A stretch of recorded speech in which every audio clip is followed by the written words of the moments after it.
धन्यवाद। ये रहे मेरे वृक्ष के पारिजात पुष्प। चलिए श्री कृष्ण, हम पूजा करते हैं। अरे वाह, मिल गए। चलिए मैं आपके साथ पूजा करता हूँ, किंतु मैं आपको धर्म के विषय में कुछ स्मरण करवाता। आपका ये कथन था कि जिसके आंगन में इस वृक्ष के पुष्प गिरेंगे मेरे साथ वही पूजा करेंगे।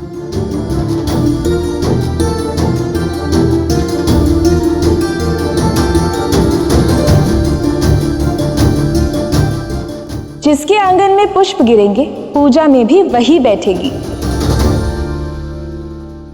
वैसे इसके आगे क्या करना है ये निर्णय मैं पूर्णतः आप पर छोड़ता हूं।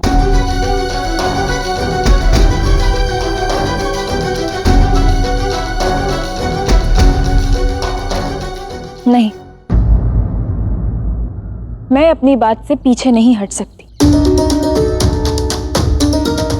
मानती हूं कि ये वृक्ष मेरा है और ये दिव्य पुष्प भी मेरे हैं, किंतु यदि प्रश्न मेरे कथन का है तो मैं उससे विमुख नहीं हो सकती।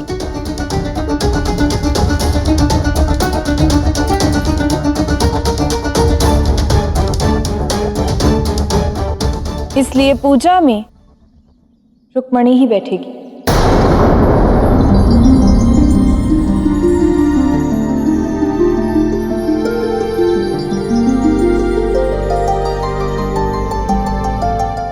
सत्यभामा, आपने धर्म का साथ दिया, मैं आपसे अति प्रसन्न हूं।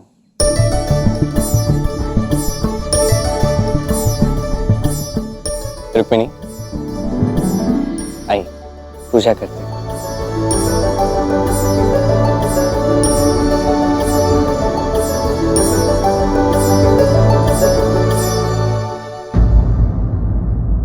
धन्यवाद। सत्यभामा, बुरा मत मानना। इसमें बुरा मानने वाली क्या बात है रुक्मणी? जो किया स्वयं मैंने किया। श्री कृष्ण ने मुझे किसी भी बात के लिए बाध्य नहीं किया या मुझ पर कोई निर्णय नहीं थोपा है। वो मेरे साथ वैसा कभी नहीं करेंगे जैसा उन्होंने तुम्हारे साथ किया। जैसे कि उन्होंने तुम्हें बताए बिना किसी और से विवाह करके आ जाए। श्री कृष्ण मुझसे इतना प्रेम करते हैं कि हर काम मुझसे पूछकर ही करते हैं। मेरे हर निर्णय का मान रखते हैं। तुमने स्वयं देखा ना कि मैं उनके लिए कितनी विशेष हूँ।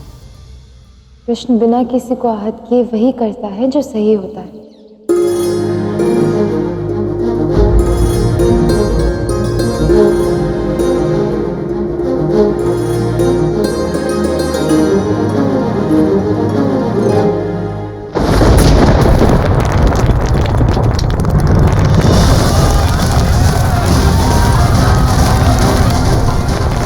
अस्त्र ने अपना काम कर दिखाया।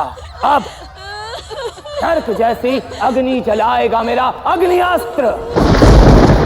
ऐसी अग्नि उठेगी जिसका ताप सारा लोक सहेगा।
मैंने नरक के चारों ओर अग्नि जलाकर एक ऐसा शक्तिशाली सुरक्षा कवच बना दिया है जिसके समक्ष कोई नहीं टिक सकता, जो अभेद है।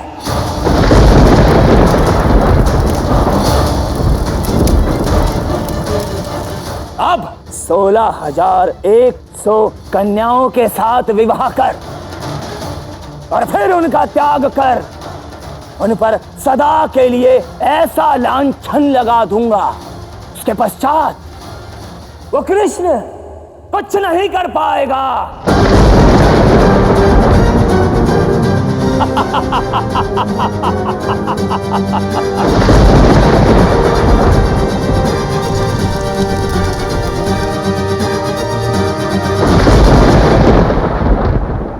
विवाह आरंभ करो। अब यहां ना कोई कृष्ण आ सकता है और ना कोई देवता।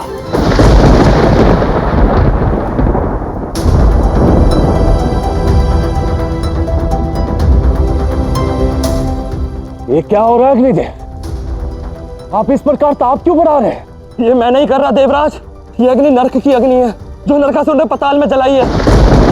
और इसका ताप इतना है कि सारे लोक के वन और जलाशय सूख जाएंगे और हमारी सारी सम्मान्य अप्सराएं इस अग्नि के उस पार चल रही है देवराज। हमें नारायण के पास जाकर सहायता मांगनी होगी।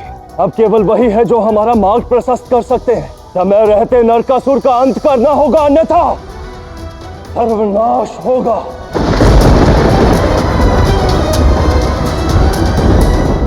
देखो कर, उस नरकासुर की नरकाग्नि ने सब कुछ जलाकर भस्म कर दिया।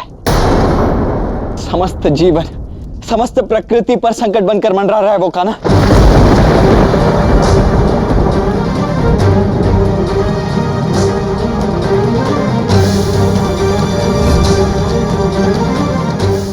प्रणाम नारायण, प्रणाम शेषनाग।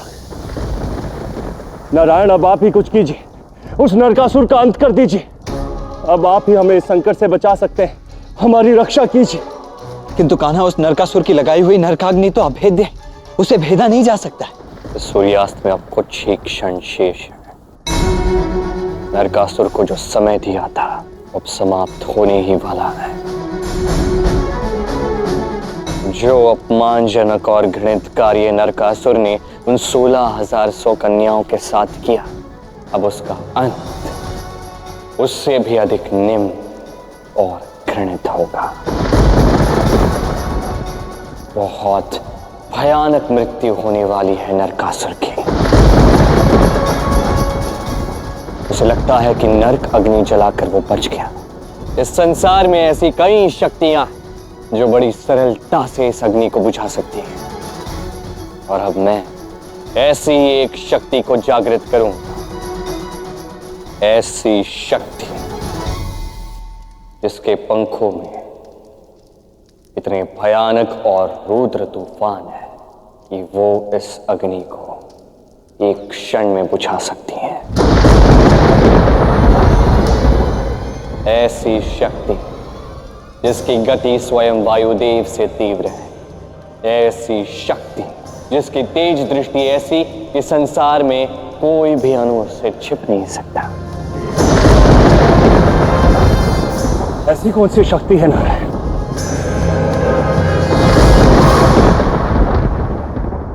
मेरा वाहन गरुड़ देव।